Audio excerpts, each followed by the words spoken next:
This is geometry lessons 6.7 and 6.8. So starting with 6.7, we are going to be looking at rotation symmetry. So we've only looked at symmetry so far as a reflection over a line.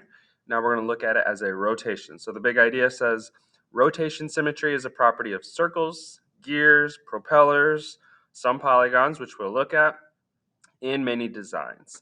And so if you look at these three items that they've got here, all of these have rotation symmetry. So it says each of these figures, the card, the wheel, the blades of the windmill, they can be rotated by a certain number of degrees and it would fit onto itself, meaning it would end up looking exactly like it started. So if I rotated this so this blade ended up right here, the blades are now in different locations, but it would look identical to how it started. Same thing with the wheel. I could turn it a little bit, or I could get this one to here, I could turn this one to here, and it's going to look exactly the same.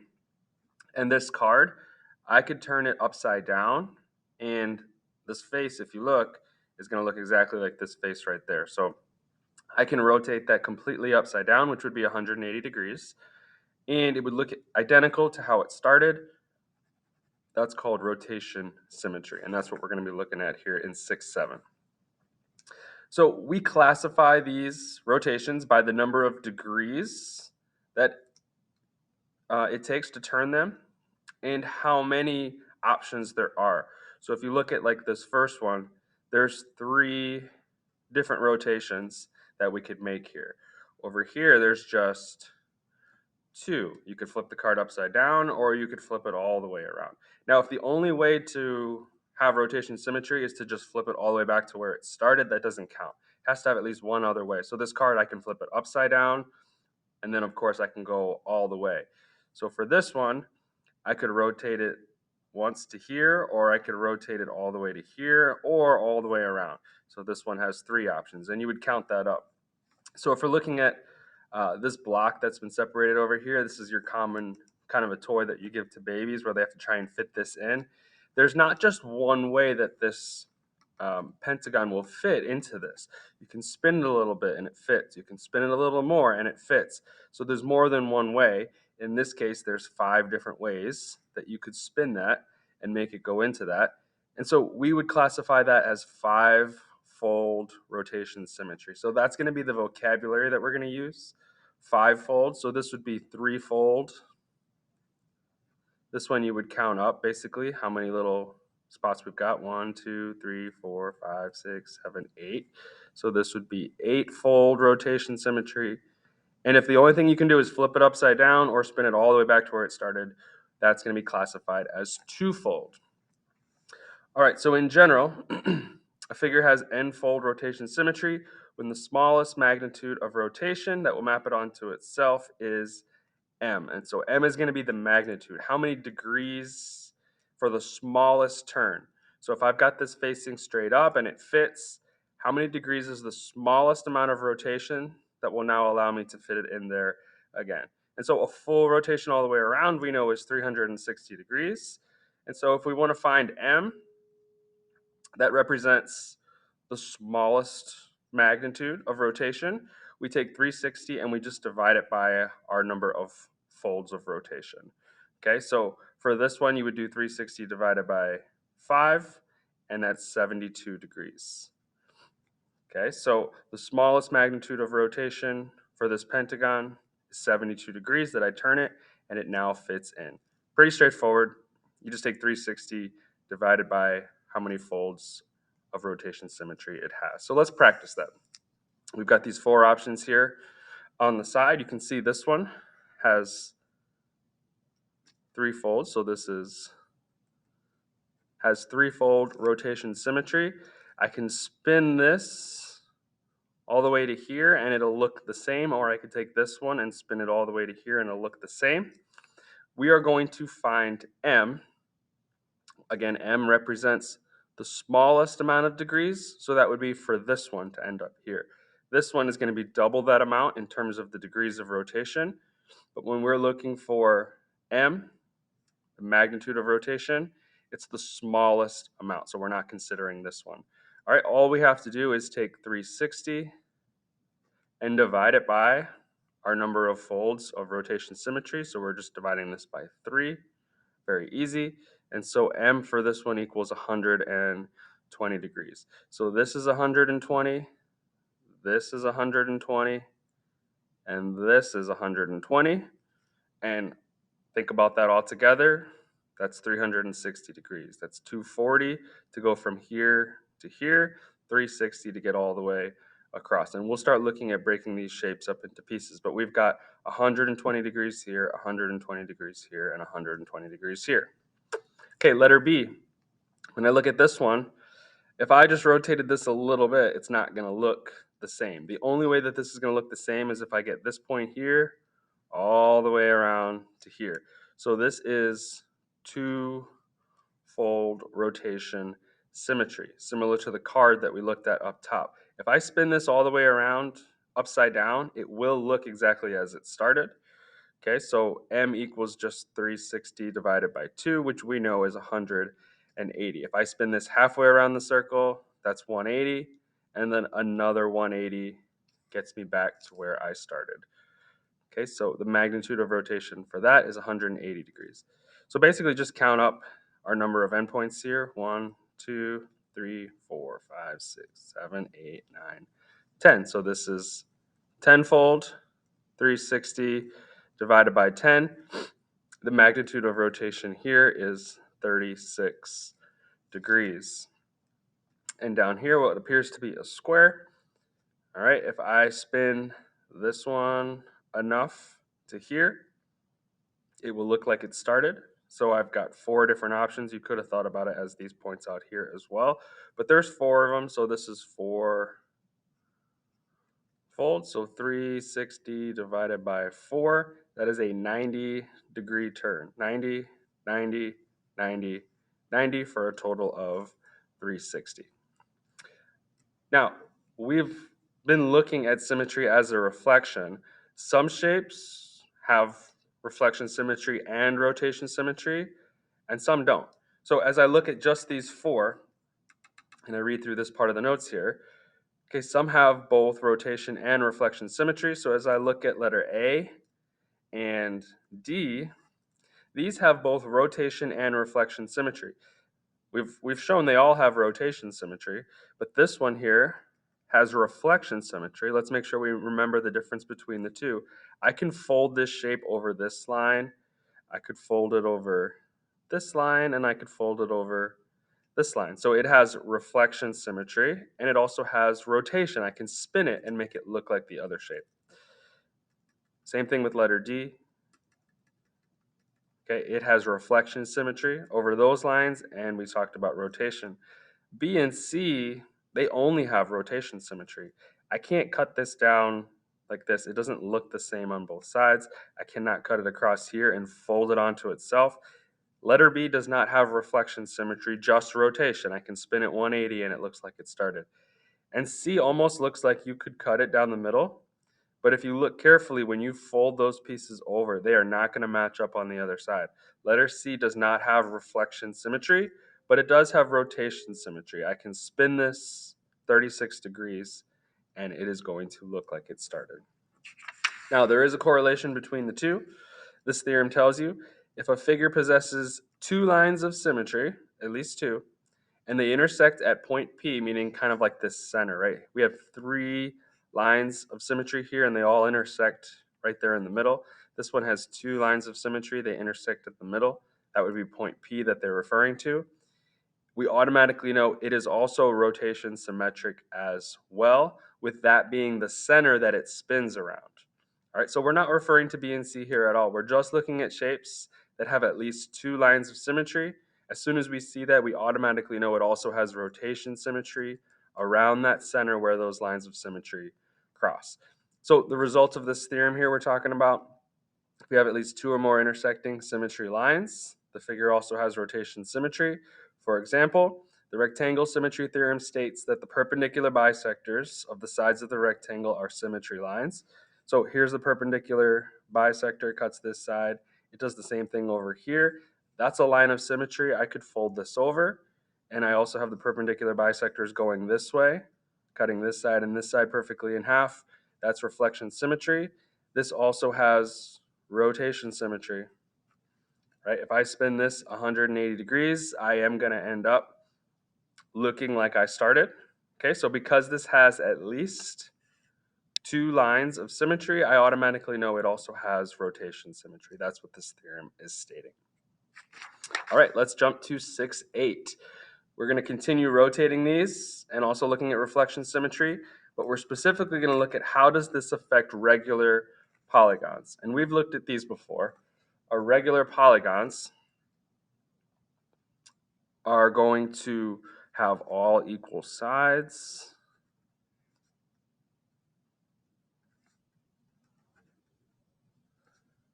and all equal angles. And we've talked about these before, not the first time we're looking at them.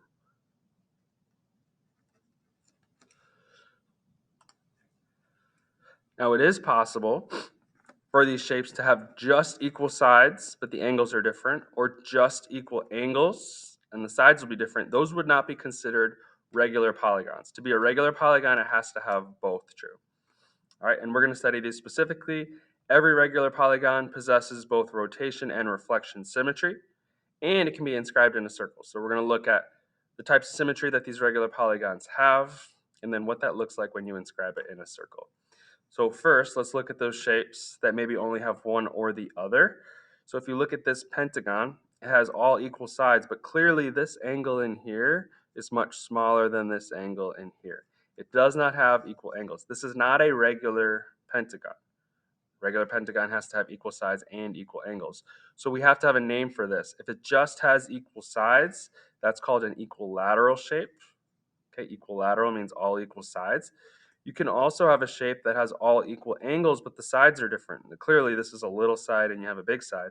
But if all these angles are the same, that's equiangular. Okay, kind of a funny word to say, equiangular. Basically meaning all equal angles. We need the combination of both of that to be considered a regular polygon. A rhombus and a square are equilateral, right? They have all equal sides. Rectangles and squares are equiangular. They have all those 90 degrees. So regular polygons are both equilateral and equiangular. So a square would be a regular polygon. But we also can have 5-sided, 6-sided, 7-sided, and that's what we're going to look at here. All right, so as we slide down, here's 2 regular polygons, all equal sides, all equal angles. So they don't look squished at all. They're perfect all the way around. Equal sides, equal angles. So this is a 5-sided, this is an octagon 8-sided. So this theorem says for every regular polygon, there's a unique point at its center that's equidistant from its vertices, meaning this only works for a regular polygon. There's a point in the middle of this shape that is exactly the same distance away from each vertex. I didn't measure it, this isn't perfect, but you can get the idea. That's not true if it's not a regular polygon. If you look at these ones up here, if I tried to put a center point, it's going to be a lot closer to this vertex than it is all the way to this one. So this only works when you have a regular polygon. There's a point here in the middle that's the same distance away from every single vertex of a regular polygon. Now, because that's true, we can inscribe these regular polygons inside a circle, meaning there's a circle that hits every single vertice, and that would be considered inscribed inside the circle. The reason that this I know is a circle and not, say, an oval, like if I tried to do that over here, I'm not going to have a perfect circle. I'm going to have an oval, right? It's going to be squished just like that shape is. This I know is a perfect circle. I can prove it because I've already said from this center, which is the center of the circle and the center of this pentagon, the distance from the center to the outside of that circle is the same in every direction. I already know that the distance from the center to each vertice is the same, and each one of those vertices is hitting the side of the circle, so each one of these is actually the radius of the circle. So this would be considered inscribed. Same thing can happen here. Every regular polygon can be inscribed in a circle where the center of the circle is that point that's the same distance away from each vertex. Now, these regular polygons have two different types of symmetry, and that's what we're looking at here. First, let's look at rotation symmetry. A regular polygon, and n represents the number of sides, has n-fold rotation symmetry. So that just means whatever the number of sides is, that's how many folds of rotation symmetry it has. So this one up here, if you think about it, I could rotate it here, or this one, this one, this one. There's 5 corners here. This is a 5-sided shape. This has 5-fold rotation symmetry. An 8-sided shape has 8-fold rotation symmetry, and that should make sense. It's pretty straightforward. So if I look at this one here on the right, this is already pre-made for you, but if you wanted to draw one of these using just a protractor and a compass, you would draw a circle, and then from the center you would draw a line to the side, and then you would just measure with your protractor however many degrees you need to go. So if we were trying to make a 6-sided shape, which is what we have here, hexagon, you would do 360 divided by 6, and you would say, okay, I know there's 60 degrees between each rotation, between each vertex. So pretend that this isn't fully drawn for you here, and you've just got a circle.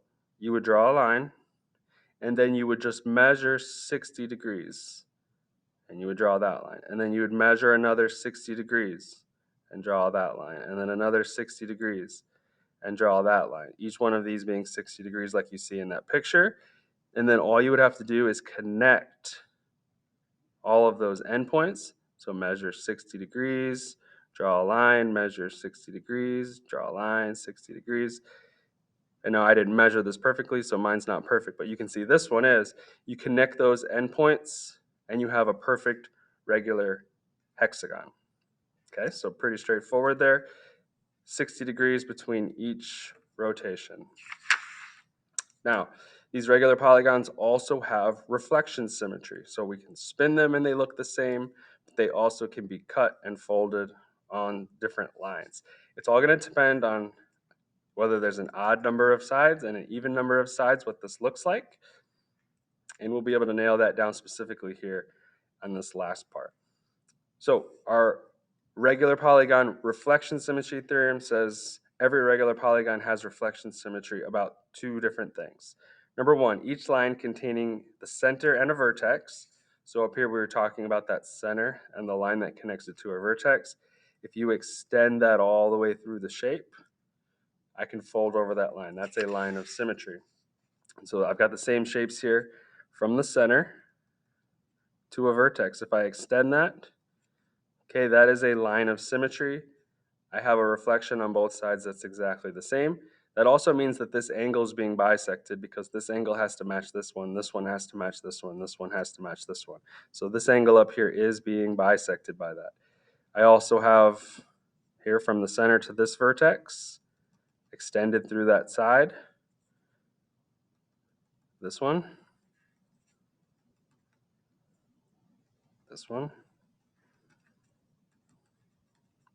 and that one.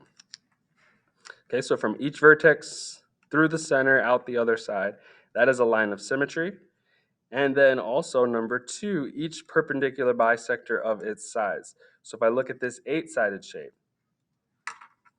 perpendicular bisector of the side. So side CD, if I bisected it at 90 degrees, that line is going to give you symmetry here. So I can cut it through this side here, and this side here, and this side here.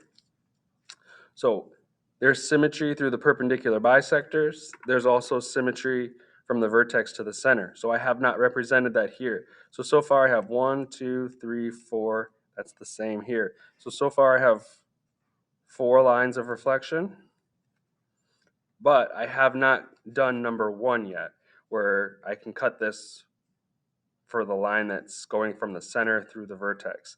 So from the center, which all of these lines are going to cross at, to a vertex, extend that line through both sides, it's going to go through a vertex on the other side. So I've got more lines of reflection here. From this vertex through the center, it's going to come out this other vertex. That's symmetry. Same thing here, and same thing here. So that's another 4 lines of symmetry for a total of 8. 4 through the perpendicular bisectors of the sides, and 4 from a vertex through the center and another vertex. So if I come over here, I've already got through every single corner, so I've got 5. But if I try and go do number 2 here, perpendicular bisector of a side, I've actually already got that. So these lines that I drew from a vertex through the center were also the perpendicular bisector. They match both of these. So this has 5 lines of symmetry. Well, notice this is a 5-sided shape. It has 5 lines of symmetry. This is an 8-sided shape. It has 8 lines of symmetry. Okay, so a regular polygon, just like with the rotation symmetry, is going to have n folds, however many sides. That's how many folds of rotation symmetry it's going to have. When we're looking at reflection symmetry, the polygon, based on the number of sides, is going to have that number of reflection lines of symmetry as well. So what we want to notice between these two is this was an odd number and this was an even number. So every time we have an odd number of sides, it's still going to be that many lines. There was 5 number of sides, there's 5 lines of symmetry, but those are going to go from a vertex through the perpendicular bisector. It's going to fit both of these. When you have an even number of sides, again, you're still going to have the number of sides is the number of lines of symmetry, but you're going to have separate lines for both. You're going to have lines that go from vertex to vertex, and you're going to have lines that go through the sides.